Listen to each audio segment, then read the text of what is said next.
Welcome back to the Get Mellow podcast. I usually have my intro with a bit of music in the background. If you've been listening every week, you'll probably notice. But if it's your first time listening, there will be a wee intro in the next couple of weeks. I'm just making some changes.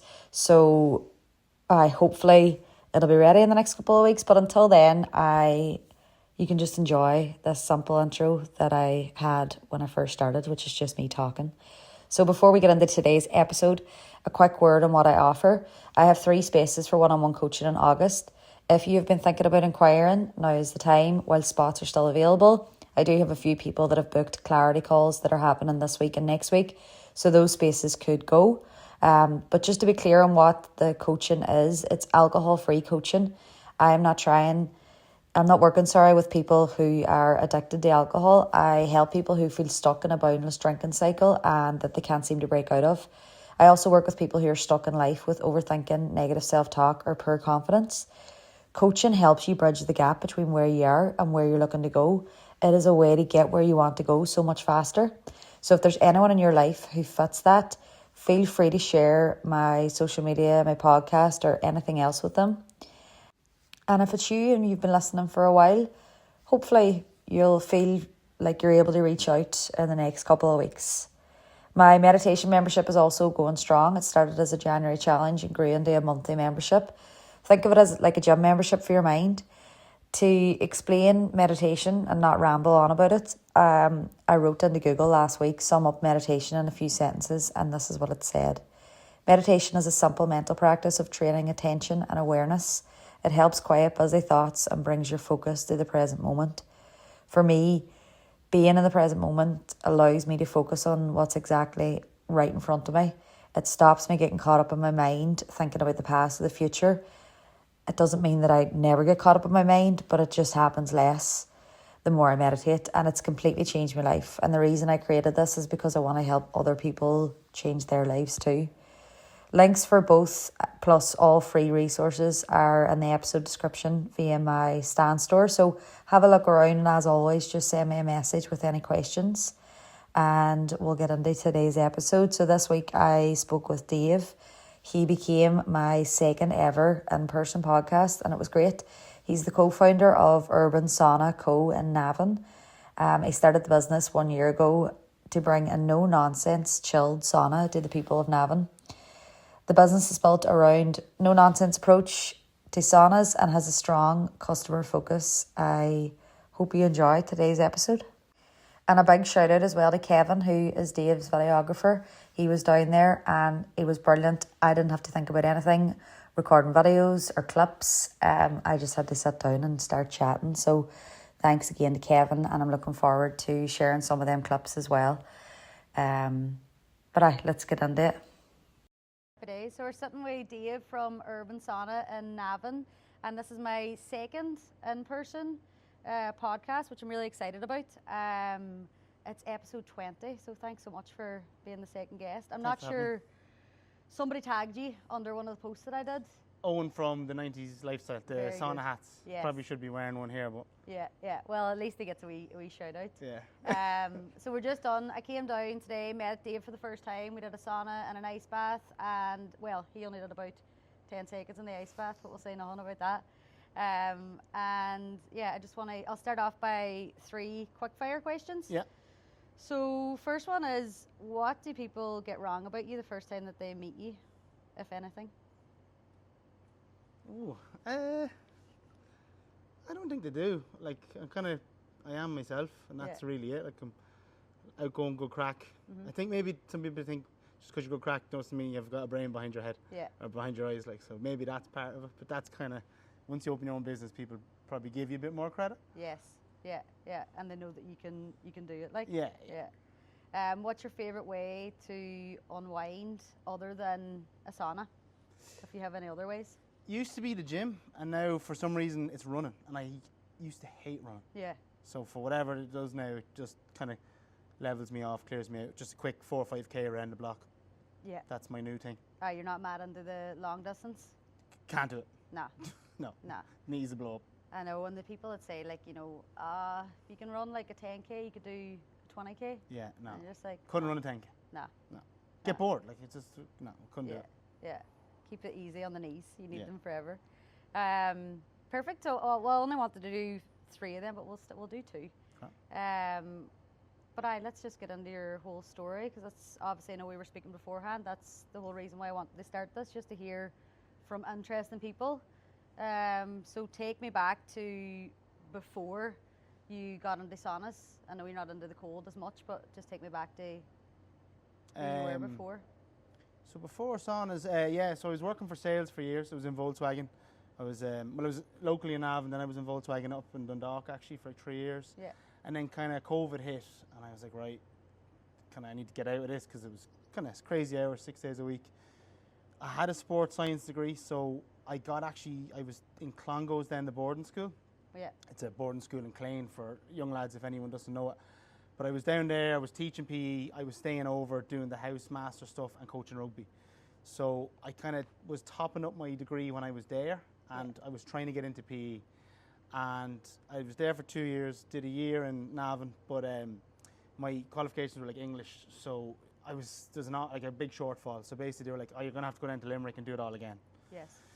So I was kind of in between that, and I was actually working part-time in a sauna company, because I was on a maternity leave contract. I wasn't getting paid for the breaks in the summer or whatever, so I was working locally in a sauna place, and then they actually gave me like a promotion, kind of gave me a bigger job, kind of doing the warehouse, basically everything, bit of project managing, organising some of their bills and stuff. It was a really good job, but I got made redundant there, and then funny enough, Oisín approached me. Oisín's my business partner. Yeah. Approached me and was like, oh, I want to set up a sauna here where we are in the MDL.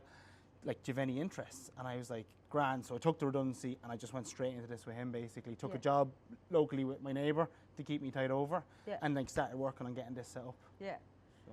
And so it's like pre-COVID then, what were you doing? Because I want to go back a bit. Sales. You were doing sales. Yeah. And then when sales COVID manager. hit, were you just like fed up?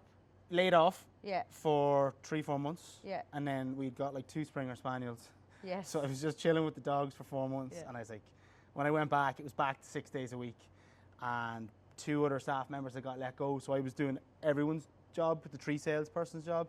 And I said, oh, there's more to life than this. Like, so I kind of just got out of it, really. It just just started looking. I had the degree. A friend of mine was teaching. He's like, you should try this.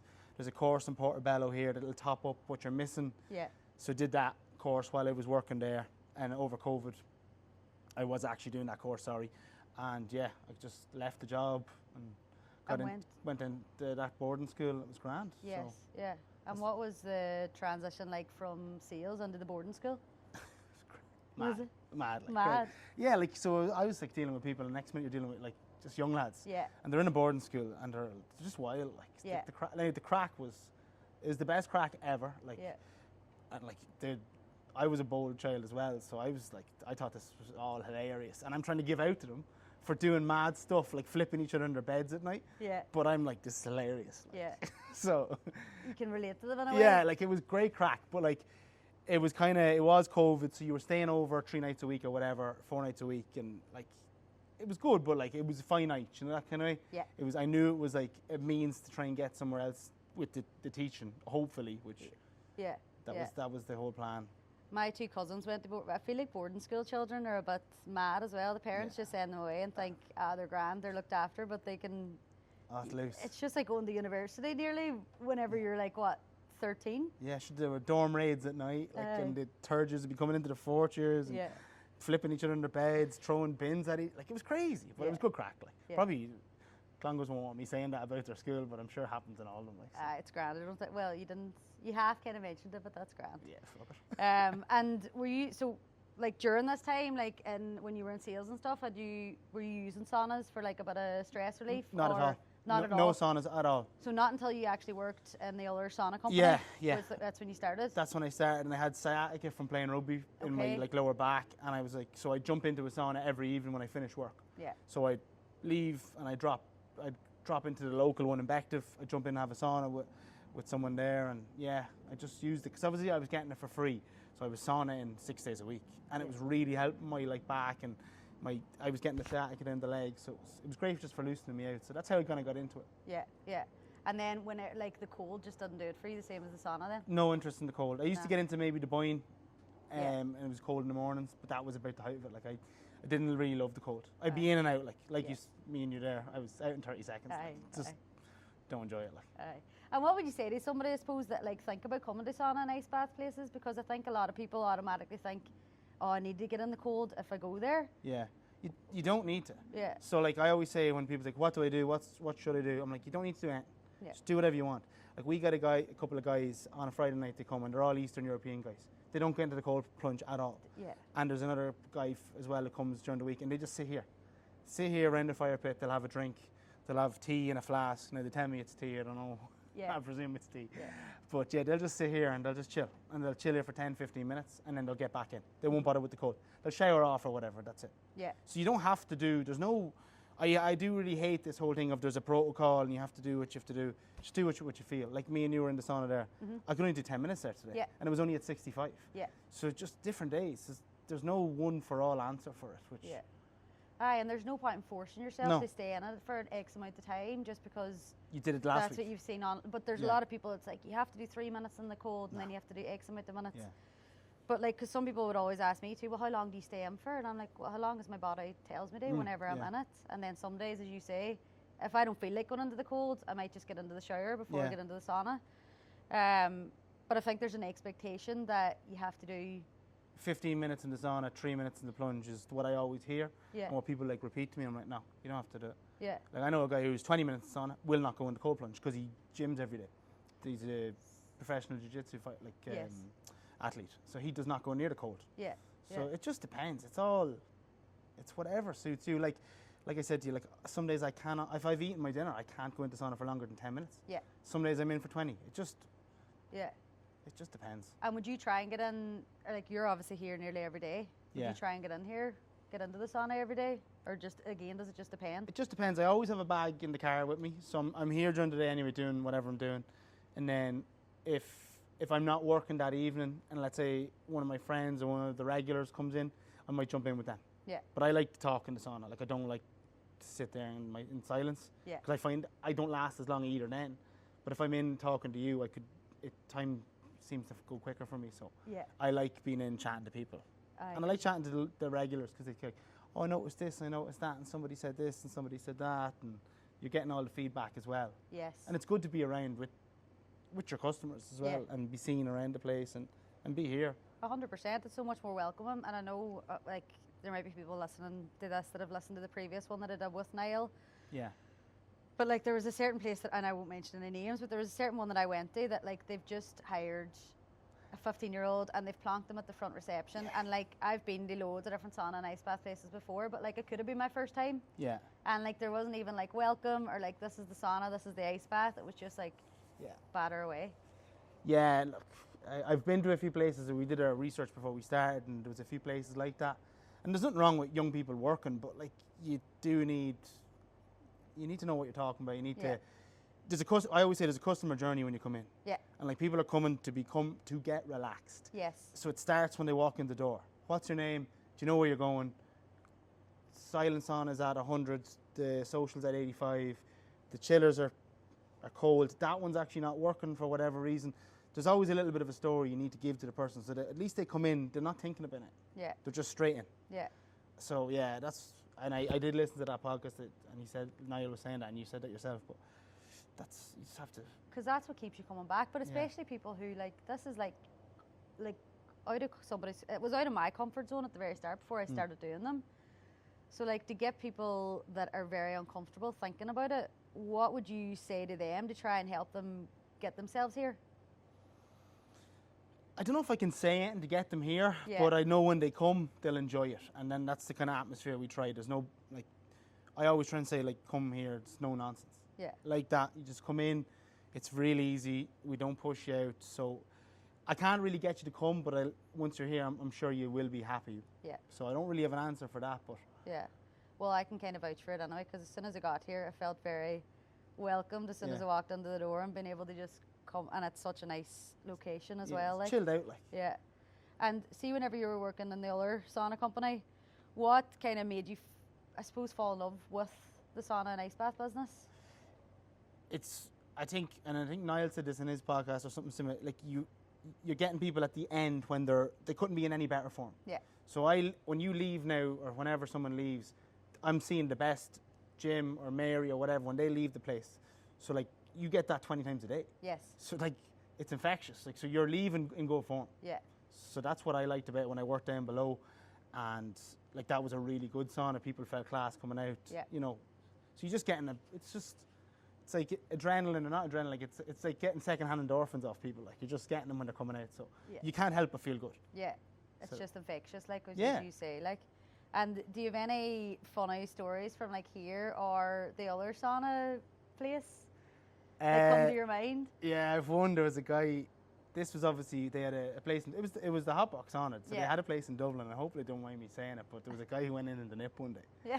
Oh. And he was like obviously from that kind of side of the world that it was just normal. Yes. And he went in the nip anyway, and like the girls, I was getting a phone call about it because I was working somewhere else, and they're like, such and such is after dealing with a guy, he's after coming in naked, he's no English, just. So they're, oh God. Yeah. So, and then here there's not been anything crazy.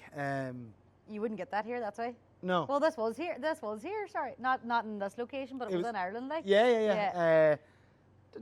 Nothing crazy's happened here. I had to give out to a fella there a few weeks ago for shaving in the mirror. I was like, what are you doing? Like, and I was just in the session, coincidentally. So he was like, who are you to say that to me? Yes. And then I have to tell him, like, I'm the owner. And he's like, oh, right, okay. And then it was grand. But some people just don't know. I suppose it's so new here as well. Like, sauna is so new. Yeah. So, like, people don't know what the etiquette is. Again, they don't know what they should be doing, what they shouldn't be doing. And then it's like the people like that is like the people that are just don't really probably have etiquette anywhere. They're a bit like not unaware of like what they should be doing in public spaces. It's like the people that they cycle on the footpath. It's like they just do their own thing. They're in their own world. Exactly. And do you feel like, I know you said it's so new here, but I just feel like you could come like any corner you come around now, there could be a sauna and ice bath place. Oh, do you feel like they're popping up everywhere? But do you still feel like it's pretty fresh? I think it's fresh, and I think it's the early part of it, and I think it'll tighten up and it'll get better, as in there'll be better saunas. Like there's a lot of small ones popping up. I've noticed a lot lately that there's a lot of people that are setting them up as a business to, like, they're not sauna lovers. Yes. Which, to me, you can tell when you go to a place that it's not owned by someone. Like, and we've gone to a lot, and we don't post about it, we don't say where we've gone to get ideas, to even just see what they're doing. But like, there's a lot of them opening, and they're the ones that'll probably not last because there's no love in them. Like, not to sound corny or anything, but there's no, like, I'd often text the guys here, it's like, oh, I see there's 22 out of 24 in the session. Is it a bit busy? Like, what's it like down there? Like, we first started, we had 30 capacity, and I dropped it down to 24 because I just was sitting in the sauna myself. I didn't tell anyone who I was. Myself and Oisin were sitting in the sauna. I was like, oh, it's too busy. It's too busy. Yeah, it's too busy. So we dropped it back. So I just feel like a lot of them places they'll make the mistakes by not having the care of the place. So they'll probably, a lot of them will fade away, fall away, and then I think you will see kind of better ones opening as well. Yeah. For all the people that, because I suppose you have to love it, like it's going to be your full time. Yeah. But as you say, a lot of people are just doing it like almost like a side hustle and then not putting any. I always say to a friend of mine, he started off in a coffee trailer, and like saunas are the new horse box coffee trailer. Yes. Everyone's doing one, setting them up, but in 2 years' time, if you look on Dundee, there's going to be 25 of them for sale. Yes. And the good ones will last. And this guy that I was telling you about, he's got 2 coffee shops now and a drive-through. But he loves coffee. Yeah. And his brothers love coffee, and that's like they've grown it because of that. Yeah. But like it'll be the same with saunas. They'll open somewhere, they won't be great, they'll be of poor quality, and they just won't last. Because people react to that, Yeah. You're not like I said, you're not going to want to go to a sauna for an hour or 45 minutes or whatever the time is, and it not be a great experience. Yeah. Yeah. So definitely, and it has to be for people, like, because people are coming here. A lot of people are coming to these places after like stressful days, so it has to be a good experience, because then it defeats the whole purpose of it, like. Exactly. And whenever, I just want to go back a wee bit, whenever you're talking about all the research you did before you opened this place, just tell me kind of what that involved or entailed, like. So obviously I knew a lot from working in the other sauna, so I kind of knew how the place operated and what way, the time, that was all fine, like, so that's kind of what I brought to the table when I started, and I know Sheen had this location sorted. So we just went to other ones to see kind of what they did, what went well, a big thing we always found was 45 minutes was too short. So we were like, right, 55 minutes. And now actually we've pushed it to an hour, and then it's actually an hour and 10. If it's not busy, we'll let you stay. Okay. That's the whole. So that was a big thing for me, and when I started, I wanted to kind of do a no-nonsense sauna. Like, there was just, like I said, come in, it's real laid back. So that was a big thing we looked for, what people were doing, like even their change rooms, the flow of the place. A big thing for us was, I found as well, was a lot of places had no flow.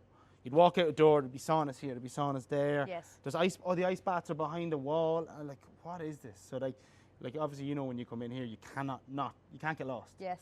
Yeah. Which, that was one of the big things we found from looking around.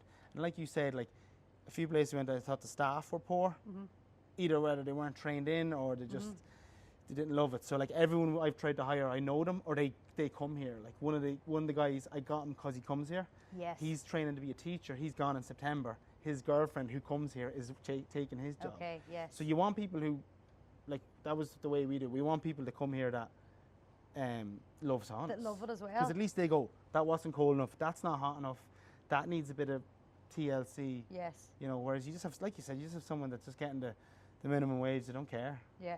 Yeah. Oh, no, 100%. And it's not their fault either. No, it's 100% not their fault. They're just not trained in on it. Like. No, but it's no different if they work in the pub. They don't care if a glass bottle breaks.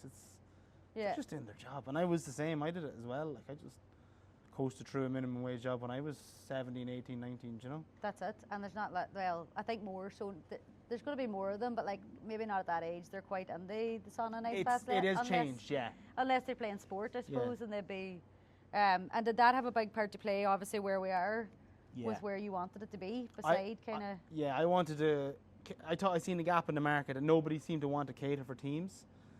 So I was like, and teams are a lot of hassle because the numbers change, the times change, they're early, they're late. Teams they are a bit of hassle, but like, I love having teams through the place because it's 25 lads or 25 girls that have never been here before, and they might come back off the back of it. Yeah. So I was like, we'll cater for the teams. Like, Navan's a big town, there's 3 or 4 Gaelic teams in Navan alone, and that's just in the town. Yeah. There's the rugby club, which I was obviously a part of, and then there's any of my teams when you like push out towards Trim and that direction. So yeah, I was like, that's a market no one's tapping into, and it's getting big. The recovery, like, you know. Yes, 100%. More and more people are doing it. And what would you say is your biggest thing from working in the hot box that you learned and then brought into here? Probably just like it is all about. That was very laid back. Like, that was a good environment and people enjoyed it. So like, it's like we have to repeat that here. Yeah. So that was the big thing. Like, yeah, just copy that environment of real chill, enjoyable. Now I don't know what it's like now because that was obviously nearly 2 years ago. Yes. But yeah, and I wasn't there I didn't work in the sauna for that long because I got the other job with them. But that was kind of it. And then, yeah, just a chilled out vibe. Because you're down by the river there where they are, and a couple of other spots, and it's real. Yeah, it's just a vibe. It's somewhere where you could like come in, and like here, you could come in and be like, I could spend an hour and 10 minutes or an hour and a half in here, and still want to come back for more. Is there anything? Because like obviously being a teacher and then going like sales to teaching and then owning a sauna business, it's a it's a funny CV, I suppose. But like, what did you carry over from teaching that you kind of apply now owning your own business, if there's anything? I don't know if there's anything from teaching, but there's a lot from sales, I think. Yes. Like, everything is sales, and like, you're dealing with people, and sometimes they come in and they're like in bad form. You're just like, there's no point in like meeting them and mirroring their bad form. Just let them go in and they'll come out and they'll be fine. Do you know that kind of way? So from teaching, not really, because like, you're just dealing with bold kids, like, so I don't see much there from that, but yeah, no, probably more from the sales. I feel like your man, though, that was shaving was a bit of a bold adult, so you probably like... I was like, hey! But I didn't realise I was like, that, I suppose actually, I go to him, I was just sitting there, I was like, hi! And he's like, what? Yeah. But sure, he had no idea who I was, because I was in the swim shorts, like. Yeah. But yeah. I don't know if do you listen to Blind Boy? Yeah, a little bit, yeah. Blind Boy? I went to see him live, and he was telling a story. He obviously does short stories, and he was reading one of his short stories. Yeah. And he was talking about an experience that he had in a men's changing room in the swimming pool. Some man like was in like the showers that obviously they were all shared. Yeah. And he starts shaving his arse in the middle of it, and like he's bending over towards, so the shower's at the door here in front of him, so he's bending over, and then Blind Boy's just talking, like, but the way he explains it is... Oh, for fuck's sake. Well, our showers are communal, so if anyone's shaving their arse, it's going to be public indecency in here.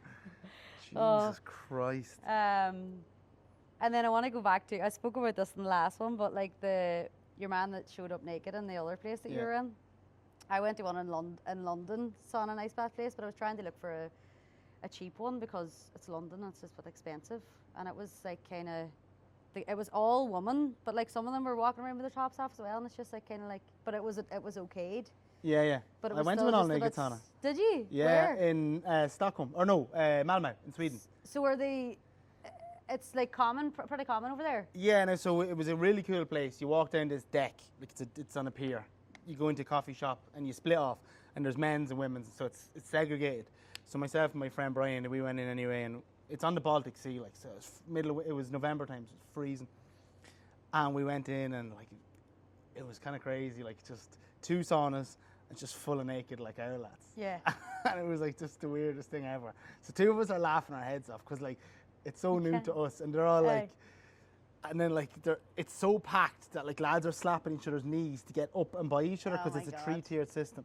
So myself and Brian, like we're like pissing ourselves laughing, and then they're all looking at us, and then we're laughing more, and then like it was a wild experience, but it was class because we jumped into the Baltic Sea then. Yes. And then this is where I think the cold plunge thing comes in. Like I jumped in and it was so cold. I was like, I'm dying.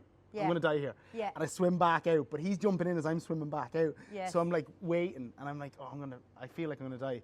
We got out obviously back in sauna, and I like felt obviously amazing after it, but yeah, it was a good experience. And was that part of your research then? Or no, was I just was that over. Was that way before? I was just over visiting the two lads. One lives in Denmark, one lives in Copenhagen. Yeah. Or no, sorry, one lives in Sweden, in Malmö or whatever. So we were meeting up in Copenhagen. Yeah. And I stayed with him, and we went off to Malmö for the day and went to this sauna. Yeah. Because he was mad to go to this one because it's like kind of quite famous. Yeah. So we went to it anyway. And for them, it's probably like they're just like, why are these boys laughing at us? Like that's just it's just so normal to them. Oh, it's so normal. Like there was a guy reading a book. It was just so normal. Yeah. Yeah. But then it's the Irish in us. I don't know if you follow Kyla Cobbler, but she always was talking about just being mortified. Like we're just always mortified. And saying sorry about everything. Yeah. And slapping past people. And was that just all men then, or would all men? The women were in a separate part. Okay. So yeah, it was myself and Brian and just loads of old Swedish men. Mm-hmm. So it was an experience. An experience, alright. Yeah. And so let's go back to like 2 years ago then, when you were made redundant from the sauna and ice bath place. Talk to me about what happened from there. Well, now to be fair, they gave me a choice. They're like, look, we're going to get rid of this job that you're doing here now, and we're happy to give you another job, basically managing one of the sites. But you're gonna your wages you're gonna lose your salary, and you're gonna lose your company car, your company van. And I was like, right. And then it kind of timed up that Oisin had approached me about this place. Yeah. So I was like, right, what are we doing? Is this happening? So we got the go ahead for here, kind of all around the same time. My neighbour next door to me was retiring, and he'd let all his staff go, and he had just secured a contract, but all his staff had gone. So he goes, will you come and help me? I need someone to help me. It was actually just making labels and signs for like Intel and all those big companies, whatever it was. So basically I was like, Grant, I can do that. I'm very close to here. I can get this set up and do it all at the same time. So I took my redundancy, which they didn't have to give me, but they did, so like fair play to them. Yeah. That kind of got me a few pounds to kind of, right, I can, if I have a bit of money here, I can get this started, and then I can go work with Kevin, who was the guy, my neighbour, and I can start this. Like, and it just meant I could, he was like really cool. He's like, oh, his place was at his house. So I was like, right, I'm gone now at 4, and that was fine, or I'm not going to be in tomorrow. And then Saturday you could do 5 or 6 hours to catch up. It was all fine, like, so it was really flexible. So it kind of suited. Yes. Because I had thought about going back to teaching, and it just, it just kind of all worked out. You know those things that nothing ever works out, but everything just kind of worked out all at the same time for me. And led you to here, like, because do you think if you had went back to teaching, you probably would have put this on the back burner? I probably wouldn't have done it, no. Yeah. No, and only Oisin had this kind of semi-secured and needed like someone who had a bit of experience in it. Like, I probably wouldn't have done it, you know. Yeah. Now, I did want to do one. My friend lived in Dundalk, and I was like pestering him about find a location and do it, and then he just never did, like. Yeah. So. Yeah. And in that year, you obviously were working for your neighbour. Yeah. You were setting this up. I know you had said to me before when we were in the sauna, you were also building your house. Yeah. At the same time. And so talk to me, because I think a lot of people that would listen to this podcast would, try to want to get help with like maybe feeling a bit overwhelmed. Is there anything that you do whenever you get overwhelmed to help you juggle things? Or like during that time, like how did you kind of push through it all? I don't know. I think I was just on autopilot. Okay. I didn't realise I was so overwhelmed until after. Yeah. Because I think I had like not a breakdown, but like I had this like, I lost it with the guy who was doing our kitchen. Yeah. He was a pain in the ass, but Yeah. I just was like, oh fuck this guy, and this is a pain in the ass. And I was like, actually, this is not him. Yeah. This is like everything else into one. But no, to be fair, my wife Laura, she did all the wedding stuff. Like I just showed up on the day. Yes. So that was like, I can't even count that. The house was done by a friend of mine who is a builder. So again, that was all taken care of. So really I just had this, and this was tough and it was stressful and like, but it was good. Like it was, it was rewarding as well to do it. Yes. And then like, obviously I was involved in all the other stuff, but it wasn't as bad as I thought, so. And it's like, see, it was starting a massive project and then seeing it's really finished. And what your wife, Laura, like, I'm sure by the sounds of it, she's just supportive from the get-go. Oh yeah, she was like, she was the one who kind of said like, you have this in you. And another friend of mine's like, you've got something in you, you're not able to work for people. Yes. Like, and the guy I told you about who does a bit of life coaching, and he'd be a great man for a bit of advice for a coffee. He goes, you can't deal with people, like you don't have any respect for authority, he says. And I was like, it's not completely true, but I do understand what you mean. Like I had to just go work for myself. Yeah. So I feel like a lot of people that do kind of want to run their own business do get to a stage where they're fed up. Yeah, I was being fed led up by people. Yeah, I was fed up. So when I was in sales, my two managers were like the best managers I've ever had. Yeah. Like, and they were real supportive. Like, and then when I left there, I was comparing every other manager I ever had or person above me to these two guys. Yes. So I was just like, and a lot of the managers I had after that were like, they were gobshites, and I was just like, oh god, like. Yeah, you couldn't do it. Just couldn't listen. So as we kind of kept going, the teaching was fine then because you're not answering to anybody. But then I was like, I actually hate this. Yeah. So I was like, I have to do this business thing on myself because I had an itch to do it for years and years. Yeah. So I just said I better go and do it and try and do it. Like. And what would you say was the hardest thing about doing it all, or what is still the hardest thing maybe about running your own business? It's probably being on call all the time. Yes. Like that is tough. Like to get away for a few days, because like you're always up here, and I know how everything works. Yeah. So like, if anything goes wrong, someone's ringing me. Well, what's going on with this and what's going on with that? And I'm like, oh, it's a simple fix, but I know it's a simple fix, but maybe someone else doesn't. So that's probably the biggest thing, being on call all the time, I'd say. Yeah. And do you find it hard to switch off then? I don't switch off. You don't switch off? No. Okay. Just I'm always on. And yeah. Yeah. Like, and I've got back into social media, which I wasn't into because of the business. Mm-hmm. So I'm on that if I'm not, I'm on social media if I'm not down here working or doing a bit with this place. So that's kind of something I'd probably need to work on, because I wasn't big on it before. Yes. But now I'm big on it. Yeah. And I'm like, I'm getting just fed sauna content like all the time. Yeah. So. And then you get ideas, and then then sometimes like you go on to just post, and then all of a sudden you're like, holy fuck, I'm scrolling here. And you have to put your phone down. But you're getting, we've spoken about this before we started. You are pretty comfortable now with social media. Yeah. So Kevin, the man himself, he pushed for me to do it, and I didn't really want to do it. And like I was saying to you before, there's 4 of us now in a friend group. All of us, none of us like are social media people, but we're all doing social media for our businesses. So you kind of have to. Yeah. Like, I don't know if you've noticed and you follow many saunas, but it's all the same content. Yeah. They're reposting all the same crap about like how good sauna is for you from like a random study in Finland that they don't understand. Yeah. No one else understands, and it's like, oh, boring. Or like it's a good-looking man and a good-looking woman in a sauna and lash an amble track over the top of it and like call it wellness. Yes. And come to our sauna. I'm just like, I don't want to do that. Yes. I want to, if whatever we do, I want it to be real, and like, let's come to our sauna. We do this, we do that. You'll meet me here. You'll meet such and such here.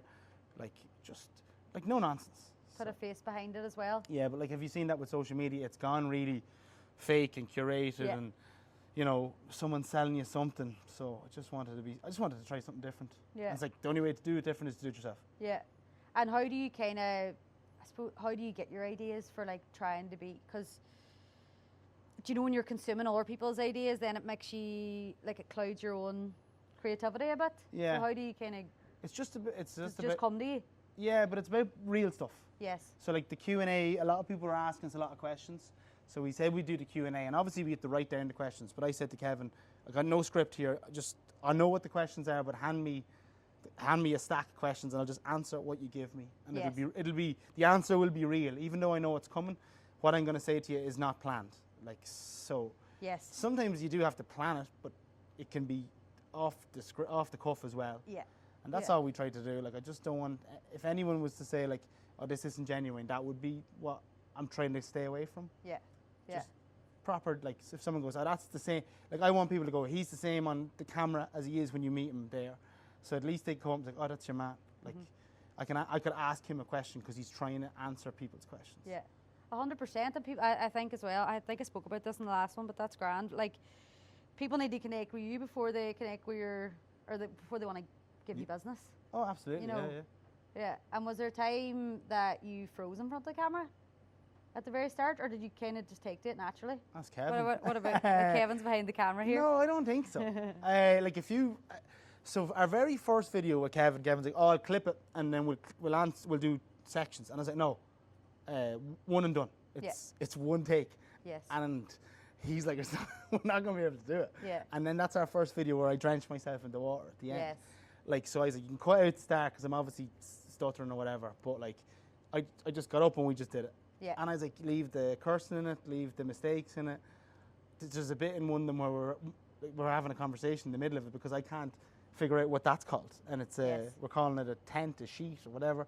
So like, yeah, just, no, we never froze, just said, right, go from the start. Yeah. I'd be confident enough anyway. But like, it was only me and him here, so like, it's grand. Yes. Yes. So. And Now, if you ask me to get up on stage, like, yeah. But that's from the coaching. I would have been nervous, but the teaching and the coaching gives you that. Yes. Like, I would have been coaching, like, we would have done the school camps, the Leinster camps or whatever, like, and you're coaching X amount of kids, could be 60 kids. Like, so you're there up in front of them, like, that's probably where you get the confidence. Before I wouldn't have had it, like. Yeah, and by the time you got to here, it was built up enough. Yeah, because it's adapt or die with kids. Like, yes. Because like, if you stutter in like a class, they're You're like, and they're slagging you, and like, you're gone. Yeah. Like, you've a nickname them for life. Yeah. Stutters or whatever. Like, so you have to just keep going. You can't get away from it. And do you ever get any? I know we spoke about this before, about some of the comments that I've received in the last week on the reel that did really well, all from men. Not that all men are bad, but negative comments, and you're just like, oh, come on. Have you ever experienced any, or not so far? Not so far, and like, I wouldn't be long calling them out on it. Yes. We got a bad Google review, and I just answered it like factually, like, because a lot of it was bullshit. But no, never had any negative comments, and like. Yeah. I don't know what I would do if I got them, but I wouldn't be too worried. Like, I always say, like, if you've got the time to comment on a Facebook or Instagram post something negative, you've not much going on in your head or your life. Like, yeah. Aye, that's it. The four boys four men, sorry, clicked on their profile, all on private, not really many posts, and you're just like, come on, like. Yeah, but I don't like the call out culture either. That kind of got. I don't mind it if people aren't putting the names of the person. Yeah. So like, if you clip it and then you take out the name, I think that's fine. But it's whenever somebody's name's up there, it's like, if you want to go look at all my videos and find this comment, then fine. But like, call it out in a way that like doesn't call the person out, but call the actual what they say out. Yeah. I think if you read too much into that, like, again, they're at nothing in their life if they're commenting on Facebook and Instagram comments. Like. Yeah, I know. If you've nothing nice to say, you don't say anything at all. Like, exactly. Yeah. And you're just a year opened. When was July. that? In July. 15th July, 16th July. Aye, because we've been speaking about this now. It's been since the start of July, I think. Yeah, because I think we were going to do it the week that, and I was doing the. You had your birthday here, our didn't birthday you? kind of little event here. Yeah. So. And now looking ahead, like, what do you see? Do you see anything for any changes coming, or anything that you want to share? That I don't want to change anything here. Okay. Just keep the upgrades going, as in like the cleanliness, the tidiness, change things out, like, but nothing crazy. We would love to expand. Like, that is probably what the ultimate goal is, to do another one. Yeah. It's just, we've had loads of discussions with other places, but they always just kind of, you never get past the first stage, or you get to the second stage, and so we're seeing, we're in talks with a place, and it looks really positive, but again, we've been in really good talks before and it's just fallen flat. So Yeah. we had a place there we were dealing with and they were looking for a lot of information. It's kind of felt like they were trying to start stealing our ideas, and Okay. I kind of was like, oh, right, no, it's not for us then, you know, and I just like walked away from it. Aye. Because You they were like, kinda can we have your tell. plans? Can we have your business plan and how are you going to run it and how many staff and what's your rota? And I was like, you don't need to know this, like, Yeah. you know, so Yeah. yeah. Asking too many questions. Yeah, and I heard that happened to friends of Usheen's actually before opening a sauna in a GA club Yeah. or a football club. I don't know which one it was, but again, they were meant to do it. And then once they sent in their business plan, funny enough, the guys from the club did it themselves, you know. Oh, no way. So you have to be kind of wary of that. but Aye. yeah, we're in It's good doggy talks with dog. someone, yeah. Yeah, It's doggy it is, yeah. dog, like. And would you expand to, well, you're not sure, like, would you just keep it, not obviously in Navan? No, you'd want to go to, our whole thing further. is urban, so it's Urban Sauna. Go, like another big town. Like you Yeah. need, I think a lot of people don't realise that, like, oh, you should put one here, you should put one there. It's like, you need like location, you need population. Yeah. You know, it all depends on demographic of people and everything. There's a lot more to it. So, yeah, like I'd love to go to, like I said, I worked in Dundalk for 3 years. I've like a little affinity for Dundalk. Yes. And that's kind of seen a bit of a revival now. I'd love to go somewhere like there or, you know, anywhere else, anywhere that's a big town, really. Yeah. I'd love Yeah. I'd love to expand. Yeah. Like we are expanding. We're doing the online store thing, Very good. with the stoves and stuff. So Yes. yeah, we're always looking for opportunities to kind of Yeah. keep growing. Because I want to stay doing this. Like I love doing this. Yes. So I want to stay doing something in this kind of thing. Yeah. Whatever this is, forever. How long saunas are going to be around for? Which I think is going to be for a long time. 100%. The more people try it and fall in love with it, I think how could it not be? For like, because it's been a lot around for so long for other countries. Yeah. Now it's just bringing it here. Well, I always ask this question towards the end, and you have to answer it. So it's just, what's one question that you wish I had have asked that I didn't ask? And if there is nothing, then that's also okay. I don't know. It's my first podcast. So Yeah. I don't know. No, I don't think so. I've nothing to. We covered everything. I Do think you feel you've like? covered. Yeah, you've covered really everything. There's no bad things about it. Like, I suppose you never asked me, is there anything bad about owning a sauna? True, yeah. Is there? No. Nah. Nah, it's all good. Like Yeah. everything, the bad things are all minuscule. Yeah. Like the odd, very odd complaint or something. But no, Yeah. there's literally nothing bad about owning a sauna. Yeah. Amazing. I feel inspired to open. Maybe you can wanna expand franchise one? after this. We can talk about expanding this brand, maybe. Absolutely. But thanks again for your my second in-person one. So this is all pretty new for me as well. So I appreciate it, and I'm not the best at edits, but you'll hear the outro after this, and I will see you next week for episode 21. Same. Perfect. When I was listening back to the episode, I realised it slipped my mind to ask Dave where you can find him. So as always, I've added the ways you can find Dave into the episode description. Thank you so much for listening. I really appreciate you taking the time. If you enjoyed this episode, please follow, leave a review, or share it with someone who might need it. It really helps the podcast grow. And until next week, stay mellow.